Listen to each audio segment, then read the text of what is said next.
دوستو خاوند جو ہے نا، خاوند اور بیوی کی قسمیں ہوتی ہیں۔ بعض خاوند اچھے ہوتے ہیں اور بعض جو ہے اچھے نہیں ہوتے، تو اس کے مطابق جو ہے نا قدم اٹھانا پڑے گا انسان کو۔ بعض خاوند جو ہے مثالی ہوتے ہیں۔ مثالی خاوند تو دنیا میں حضرت رسول اللہ صلی اللہ علیہ وسلم اور صحابہ حضرات اور نیک لوگ رہے ہیں نا۔ وہ تو کیا ہے، بہت بہتر خاوند ہوتا ہے کہ وہ بیوی کی تکریم عزت توقیر کر کے پورا خیال رکھتا ہے۔ اور پیغمبر علیہ السلام نے خود بھی لوگوں کے لیے ایک نمونہ اور عمل چھوڑا، حکم چھوڑا کہ تم میں سے بہتر شخص وہی ہوگا جو اپنی بیوی کے لیے، بچوں کے لیے بہتر ہو۔ کامل ترین مومن تو وہی ہیں جو گھر والوں کے لیے بہتر ہو۔ بعض شوہر ایسے ہوتے کہ وہ حقیقت پسند ہوتے ہیں، وہ اس طرح سے ٹھیک چلیں گے جب آپ اس کے ساتھ ٹھیک چلے گی۔ اگر آپ اس کے حقوق صحیح ادا کرے گی تو وہ بھی تمہارے حقوق ادا کرے گا، ورنہ مشکل ہو جائے گا، کیونکہ وہ مار وار سے بھی کام لیتا ہے بعض اوقات۔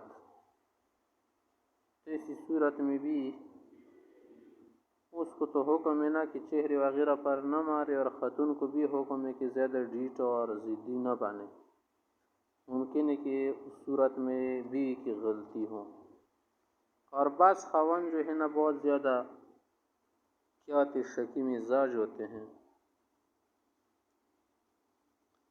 شکی مزاج جو ہے بعض اوقات تو شک کرنا اس لیے ہوتا ہے کہ احتیاط کے لیے، بعض اوقات جو ہے وہ فضول شکوں کی وجہ سے بہت ساری سختیاں کرتا ہے اور ادھر ادھر کی باتیں کر لیتا ہے جو کہ اس کے لیے بہت مضر ہوتا ہے۔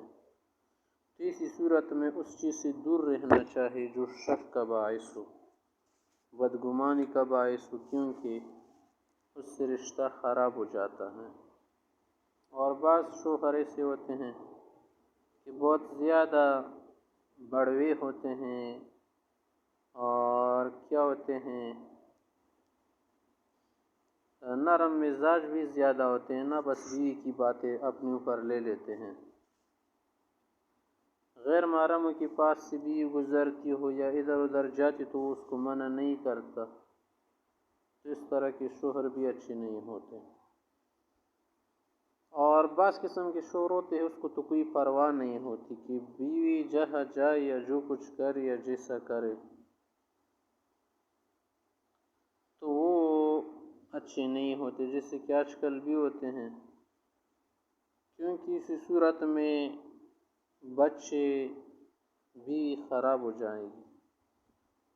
اور جو زندگی ہے نا شریعت کی یا پابندی کی وہ نہیں کرتی، کیونکہ جب شوہر لاپرواہ ہو تو وہ بھی فائدہ نہیں دیتا۔ اسی طرح بیوی کی بھی اقسام ہیں۔ بعض بیوی ایسی ہوتی ہے نا کہ بہت زیادہ ضدی ہوتی ہیں، غلط تربیت اس نے پائی ہوتی ہیں تو وہ ضد بہت کرتی ہیں۔ ضد جو اس کے لیے بڑا کیا ہے، بڑی مضر چیز ہے۔ تو اس کی وجہ سے جو ہے نا رشتے بھی بعض اوقات ختم ہو جاتے، کیونکہ شوہر کو جو بھی پسند ہونا، لیکن ضد جو ہے پسند نہیں اس کو بالکل، کیونکہ ضد کی وجہ سے پھر بہت ساری چیزیں پیدا ہو جاتی ہیں نا، عدم موافقت پیدا ہو جاتی ہے، عدم اعتماد پیدا ہو جاتا ہے۔ اور بعض بیویاں جو ہے نا وہ ماں کی تقلید کرتی ہیں، بس جو ماں بولتی ہیں، ماں کی تقلید بھی کرنی چاہیے لیکن تھوڑا سے تو اپنے دماغ سے بھی کام لینا چاہیے۔ اور بعض بیویاں مکار، چالاک، عیار بہت ہوتی ہیں کہ ہر چیز میں جھوٹ بناتی ہیں، پہلے مکر فریب سے کام لیتی تو اس کے لیے کیا ہے، مضرت کا سبب ہے، اس کے لیے نقصان اٹھائے گی۔ سب سے بہترین طریقہ یہ ہے خاوند کے لیے بھی اور بیوی کے لیے بھی کہ آپس میں محبت کرے، معاملہ فہمی کرے، باہمی اعتماد رکھے، حقیقت بیانی سے کام لے، جھوٹ ووٹ سے کام نہ لے، اگر کہیں غلطی ہو جائے ایک دوسرے سے تو اس سے چشم پوشی کرے، اس طرح سے صحیح چلے گا، ورنہ معاملہ مشکل ہو جائے گا۔ آپس میں تمام احترامات رکھے، ایک دوسرے کے لیے احترام رکھ لے۔ احترام جو سب سے بہترین چیز ہے، کیونکہ جب آپ کسی کا احترام کریں گے نا تو خود بخود اس کے دل میں تمہارا احترام پیدا ہو جائے گا۔ قدر بھی کرنی چاہیے۔